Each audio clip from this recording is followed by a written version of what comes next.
কিছুটা কথা বলছিলেন, অপোজিশন পার্টি নিয়ে কিছুটা কথা বলছিলেন। জিজ্ঞাসা করা হলো যে এটা কি কোনো রাজনৈতিক চক্রান্ত বা রাজনৈতিক বললেই বলা চক্রান্ত, কিন্তু কিছু না পাওয়া মানেই তো সেটাই হচ্ছে। মানে আনটিল অ্যান্ড আনলেস তোমাদের কাছে কোনো প্রুফ আছে একটা বাড়িতে এসে 12 থেকে 13 ঘন্টা তাদের ওকে প্রশ্ন করা, তাদের এমনি খুবই মানে তারা কর্ডিয়াল ছিলেন, তারা খুবই ভালোভাবে তারা কথা বলেছেন বা সবটাই করেছেন, কিন্তু যেটা একটা হলো যে মানে সারাটা দিন আমার বোথ মাই প্যারেন্টস তারা যথেষ্ট বয়স্ক, তারা যথেষ্ট কিন্তু হ্যাঁ তারা নর্মাল প্রশ্ন আমাকে বা আমার মাকেও করেছে, বাবাকেও করেছে, তাদের যা ডকুমেন্টস একবার তারা দেখেছে এবং লাস্টে তাদের মনে হয়েছে যে ফোনটা তো অবভিয়াসলি আরও ডিটেলসে হয়তো দেখতে চান তারা, তাই বাবার ফোনটা শুধু নিয়ে তোমার কোনো ডকুমেন্টস, তোমাদের ফ্যামিলির কোনো ডকুমেন্টস নেওয়া হয়েছে? না না ঘুরে বলো, এদিকে ঘুরে।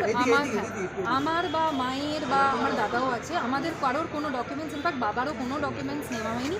ডকুমেন্টস বলতে ওই বাবা যেটা বললো যে কয়েকটা যে রিকোয়েস্ট বাবার কাছে আসে, যেই কাগজগুলো মানে আপনারা যারা ওপরে গেছেন নিচে আছেন দেখেছেন বাবার কাছে প্রচুর কাগজ এরকম পড়েই থাকে লিটারেলি, তো সেই কাগজগুলো রয়ে গেছে এবং সেই কাগজগুলো ওদের হাতে অবভিয়াসলি ওরা পেয়েছে, সামনেই তারা ছিল, কোথাও যে গিয়ে খুঁজতে হয়েছে সেটাও না।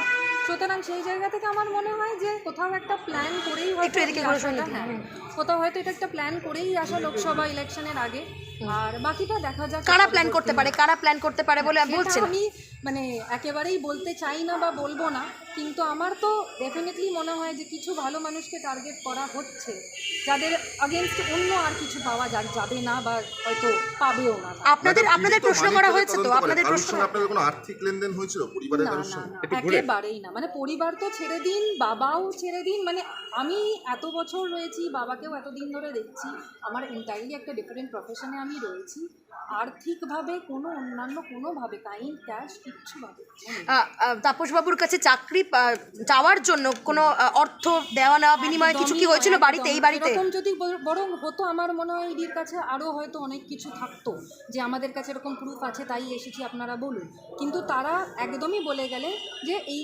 ডকুমেন্টসগুলো কেন রেখেছি, বরং ইনফ্যাক্ট যিনি এসেছিলেন অ্যাসিস্ট্যান্ট ডিরেক্টর তিনি বাবাকে বললেন আপনি क्या দিওয়ালি কি সাফাই নেই কিয়া, ইয়ে ফেকা ক্यों নেই, কারণ যথেষ্ট পুরনো ডকুমেন্টস পাওয়া গেছে যেগুলো ডকুমেন্টসও নয়, মানে কাকু দেখে দেবেন, জেঠু দেখে দেবেন, এইভাবে ধরুন যেরকম আসে ডকুমেন্ট। ব্যাংক স্টেটমেন্ট কি চাওয়া হয়েছিল? ব্যাংক স্টেটমেন্ট বা কিছু? দুপুর নাগাদ প্রিন্টার ঢোকানো হয়েছিল ঘরে, সেই কি প্রিন্ট করার জন্য মূলত? প্রিন্টারটা বেসিক্যালি ওদের আজকে সারাদিনের প্রসিডিওর যেটা ওরা করেছে সেটা এক কপি ওরা নিয়ে গেছে এবং কোনো ডিজিটাল নথি কিছু পাওয়া গেছে না। আপনাদের ল্যাপটপ বা ফোন সেরকম ঘেটে তারা কি কোনো নথি পেয়েছেন এখনো পর্যন্ত? আমাদের কিন্তু একদমই ওরা ঘাটেনি, ফোনটা শুধু সকালবেলা বললো জমা দিয়ে দিন, আমাদের সামনেই টেবিলের ওপরেই এই 13 ঘন্টা ওটা জমা ছিল, ওরা বেরিয়ে যাওয়ার পরে উইভার আস্কড যে আপনারা এবার ইউজ করুন, মানে আপনাদের ফোনটা ততক্ষণ ওনাদের কাছে রাখা ছিল, তারপরে ওনারা আবার দিয়ে গেছেন, কিন্তু কেউ ফোন খুলে কেউ আপনাদেরকে কি প্রশ্ন করা হলো? এরকম বারবার অভিযোগ করা হয় তৃণমূল নেতা বা তাদের পরিবারের তরফ থেকে হেনস্থা করা হয়, আপনারা কি এরকম কোনো অভিজ্ঞতা? আমি তো বলবো মোর দেন 200% না, হেনস্থা করে ওরা যেভাবে ঢুকেছে, ঢুকেই ওরা বলেছে আমরা এরকম এসেছি, লেটার দেখিয়েছে, আমরা পড়েছি, বাবা সাইন করেছে, তারপরেই কিন্তু ওরা বলেছে একটা একটা করে আপনারা এবার ঘর দেখান, ডকুমেন্টস দেখান, আমরা সেইভাবেই কোঅপারেট করেছি যেভাবে ওনারাও কোঅপারেট করেছেন, অ্যান্ড ইভেনচুয়ালি ওনাদের যখন মনে হয়েছে আমরা স্যাটিসফাইড যা যা আপনারা দেখিয়েছেন ওনারা বললেন যে 6টা মধ্যে আমরা বেরিয়ে যাচ্ছি। ঠিক আছে, থ্যাংক ইউ। আপনার নাম? সোহিনী রায়।